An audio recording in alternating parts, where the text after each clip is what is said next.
About scams? Yeah. Wait, are we recording this thing? Yeah. Duh. Just a minute. I need to ask my brother to stay. He's spacey, isn't he?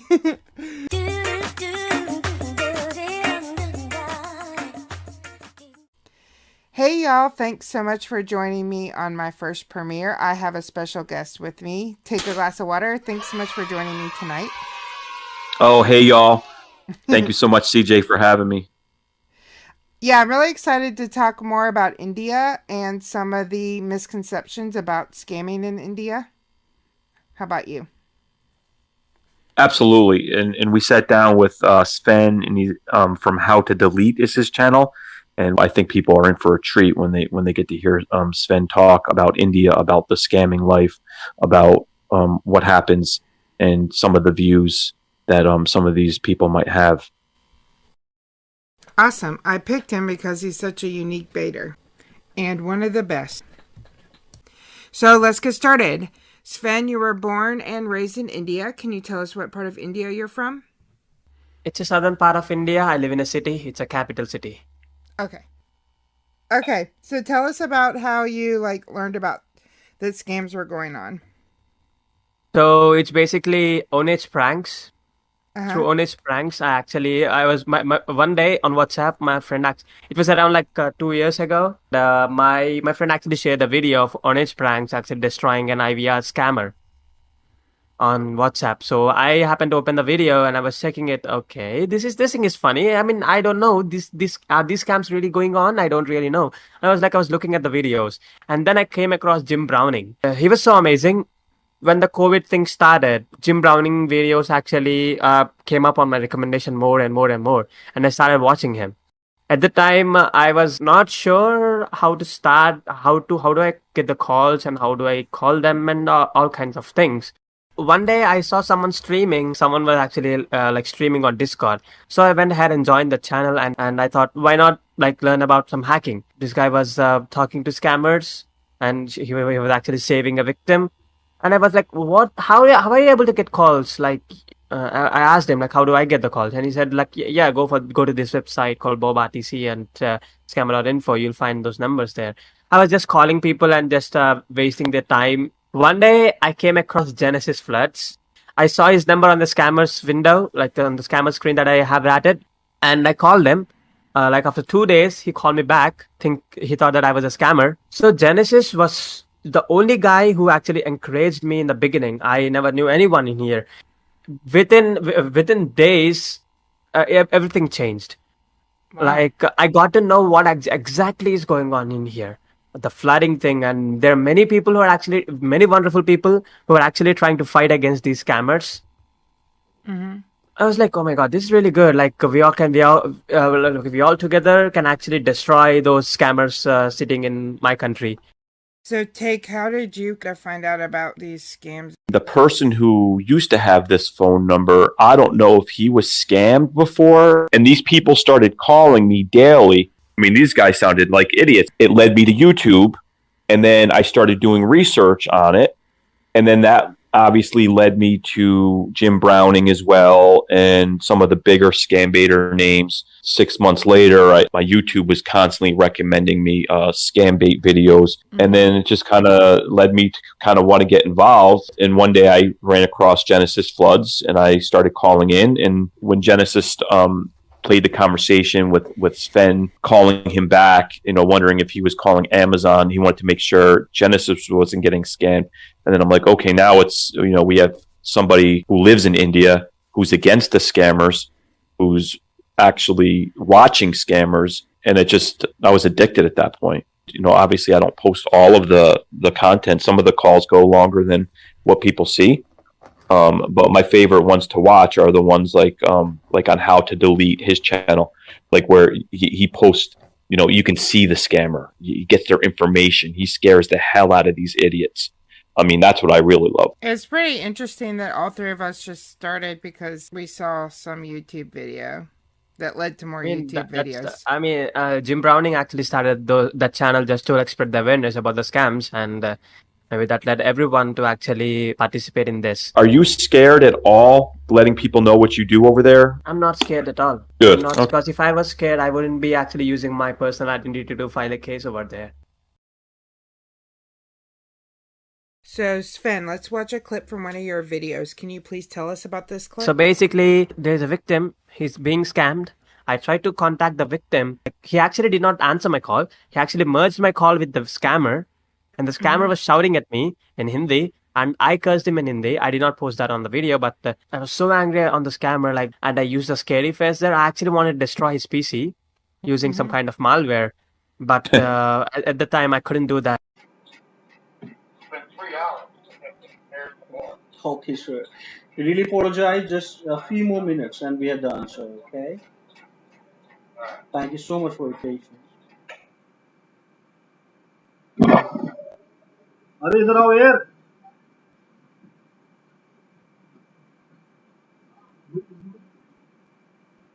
अरे भैया बंद करो यार जल्दी. Computer बंद करो. That's my favorite type of scam baiting video to watch. And when I see somebody like what Sven just did, I'm blown away. He could have destroyed his computer, but he's just scaring them right now. And it's kind of like taking one for the team so he can see the greater picture and then continue to keep, watching them and saving victims. I agree. In the beginning, my thing was never about the channel. My only thing was about my country. Some of the victims actually think that all Indians are scammers. Like, that's actually a thing that I faced. This is only 1% of people I use. So yeah, so that's the reason why I actually started, so that people actually do not think that all Indians are scammers. There are people who are trying to save them, when the police department in India is basically doing nothing. How many people work in the call centers that do illegal activities did not know that it was a scam when they first started? Doing Amazon, eBay, they 90%, and I would say 95% actually know that they are scamming people. But the ones who are working at like tech supports, the first thing, how are these guys recruited is through some kind of website like Naukri, like maybe LinkedIn. So they actually say that we'll pay you like 9,000 rupees per day. Like, it's like $150 or something. Like $100 means a lot to us. I'm telling you that. Right. Can't you rent an apartment in parts of India for about $200 a month, a nice apartment? I would say you can actually rent an apartment for like $100, $50 as well. All right, so that pays the rent and more. $100, you're saying? Yeah. I got to move to your country. Yeah, of course. You're welcome. Yeah. So basically, they, after working for 1 week in the call center, they start realizing, oh my God, I'm actually scamming people. And by the time they get addicted to the easy money there, $100 a day, like 6,000 rupees a day, who will want to work? It's tough to sell me that when they go to work at a place that's calling people saying they're Social Security Administration, that they don't know it's a scam. Would you think that those people would know that they're scamming and they're doing illegal activity from day one in that particular scam? It depends on the way they recruit people. Some people actually know that it's a scam, but they still do that. But some of them, they actually don't know. They want to support their family when they're 18, and they want to actually earn some pocket money for that. So actually, they end up in the call center. There definitely needs to be more awareness in both countries, it sounds like. I'm just nervous that there's so many people that fall for this, paying bills with gift cards and taxes with gift cards. To me or you or CJ, it's kind of ridiculous. But there's a ton of people that fall for this every day. And the point is, many of the people in my country, they don't know about these scams that are going on. When you get their information, and like you or Jim Browning, and it gets reported to, the cyber police or the local police or however you do it, what actually happens to the scammer? Does anything at all? So basically what happens, Jim Browning, since he's not an Indian citizen, he has no right to actually file a case against an Indian citizen who lives in India. I had a chance. I actually filed a case. I complained it to many people. I raised a file in even the local police station where the scammer lives. The only thing is, the victim lives in America. Right? So the victim doesn't come under Indian jurisdiction. The only thing is, even police officers in India, they're afraid to take action against these scammers. And the portal that we actually have to file a case doesn't work properly. I have risked my own identity to actually file a case against a scammer, and the portal did not work. I had to go to a police officer and file a case against him, and I don't know where the case is. No one actually responded. So if somebody in America gets scammed by somebody in India, that person in America would have to come forward. And not only that, they would have to know exactly who it is. Yeah, exactly, exactly. They have to know who scammed him. Gotcha. Okay. And Indian media never spoke about scams happening. Never. At least I haven't seen any Indian media speaking about scams happening in India. I actually wanted to send those proofs to media, but the thing what happened is I'm scared where this guy actually goes to that guy and makes a deal of money. Like just take the Sven, whoever who filed the case against me, just arrest him. I'm not scared about getting arrested, because but the thing is it's not worth it.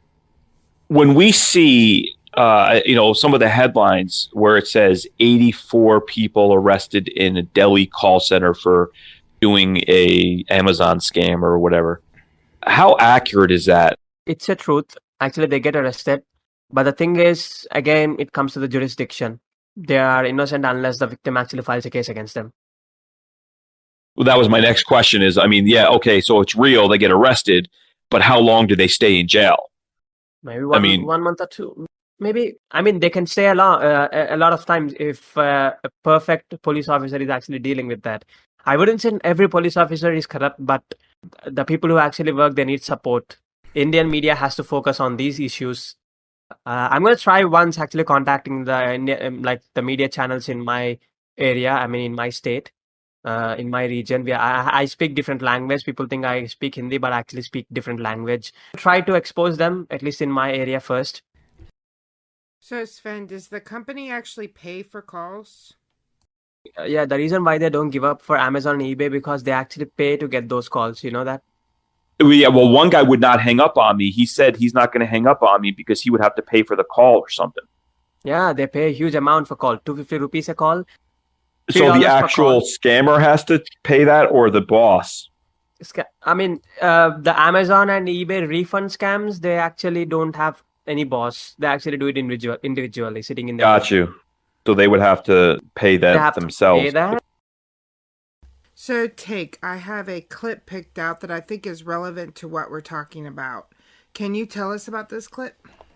So in this video, I was calling Social Security scams, and I met a young lady who has not been scamming for that long, but she was very forthcoming in that she will tell you she's a scammer, and she actually says in the video, she goes home, she gets brushed up, I think she says, and then she says she comes back to lie, and that's my effing life, she says. But it was kind of interesting because I think a lot of Americans kind of feel the same way about Indians. They generalize, and that's kind of what we're trying to, I think, bring out to everyone, that not everybody in India is a scammer. Obviously, it's a very select few people that do it, and Right. it gives the country a bad name. So I think the video kind of shows the other avenue of it. I want you to, well, listen, obviously you don't trust, and that's okay, I understand. But do not go through life hating one bunch of people from one country because somebody you saw did something bad. That's just bad thinking. You're never going to go anywhere in life. You need to open your mind. You know? Okay. That's like me hating all Indians because there's Indian scammers. There's 1.3 billion people in your country. I bet you 1.2 billion are beautiful people. It's about 1 million people that are bad. That doesn't mean I'm going to hate India. That was really good, like you said, when you don't hate the whole country judging by one person. That's actually true. I really feel happy that there are people who actually don't think that all Indians are scammers, like there is only 1% of people. Yeah, you said that there are less opportunities in my country. Yes, there are less opportunities for the engineers here. I don't know how much an engineer is paid in United States, but we are treated like shit here. I'm telling you that. Our system is really bad. First thing, it's really bad. I would say even in front of any Indian, like they may think that, no, it's because you cannot do it. Bro, I'm a graduate. I know. Okay, I'm a graduate. I got the job. There's nothing like we can get the job, but the job is not worth of your engineering and your skill that you have. So yes, I mean the point is, yes, I'm really glad that people think that there are Not all Indians are scammers. It's important that people realize that it's a very small percentage and it does not represent the majority at all. And there are wonderful people there that are hardworking that do not take the attitude of I'm not making money, so I'm going to hurt people. We have a lot of uneducated people here in America, and it still doesn't make it right that they become drug dealers or hitmen or crimes or whatever they choose to do. It's an individual decision. I don't think it matters what country you're in. I mean, there's always going to be poor people and there's always going to be rich people. And if you want to be successful, there's ways to do it. And for some people, that means making money, but it's the journey. It's not the actual result of having the money. It's how did you get it? I mean, how many people did you help along the way? I really wanted to mention this one, and I heard some guys calling victims saying that these are scammers from India Mm-hmm. or like Indian scammers. That word sometimes portrays in a different way. Sometimes it actually comes in a way, it shows like the complete country is a scam country. Mm-hmm. I mean, I would request everyone, do not mention that. Gotcha. Yeah. Just Yeah. say he's a scammer. Just say he's a scammer. He's a breed of human who actually scams. I mean, scams happen in every country. Right. Right. So, Sven, what kind of impact do you feel that scam baiting is having on scams? And really, I would say really this scambaiting is actually helping them. Since I watch so many scammers, and I sometimes flooding will actually just imagine if I'm not watching the scammer and saving victims. I need to go somewhere. I will ask Genesis Floods to just flood this number and destroy it for today, so that we can actually save like hundreds of victims today. That's amazing that you say that. To have somebody who's as tech savvy as you, who can spend the time watching people give call flooding a good promotion. I think sometimes call flooding gets a bad rap because it destroys numbers. And I think that there's a lot of people in the community that want the numbers up so they can get content. Entertainment has to come second. It's always about the victim. And the quicker we can get the numbers shut down, the better it is for all of us. And call flooding is a huge component of the other aspect of, I think, the war on scammers, where you have the tech savvy, where you get their location and you scare the hell out of them, and hopefully you can report them, and that's good too. And then taking the numbers down sometimes just by a flood. And then you have people like me who don't have talent, who can just call them and rage and hopefully waste their time so another victim's not getting through. Yeah, You you know have what? talent, Take. No, you don't understand, Take, how valuable is wasting time of a scammer, you know?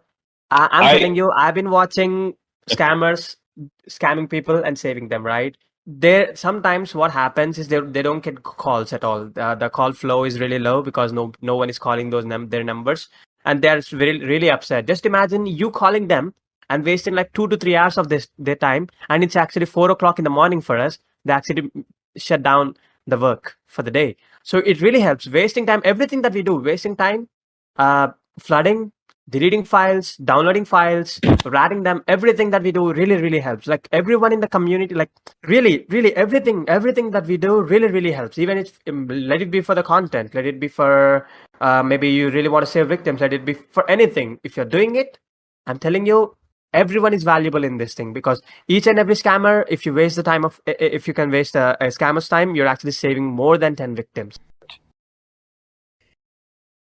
And those that do not scam bait, but they support and encourage scam baiters, are also a major part of this fight against scams, because we couldn't do it without everyone's support and encouragement.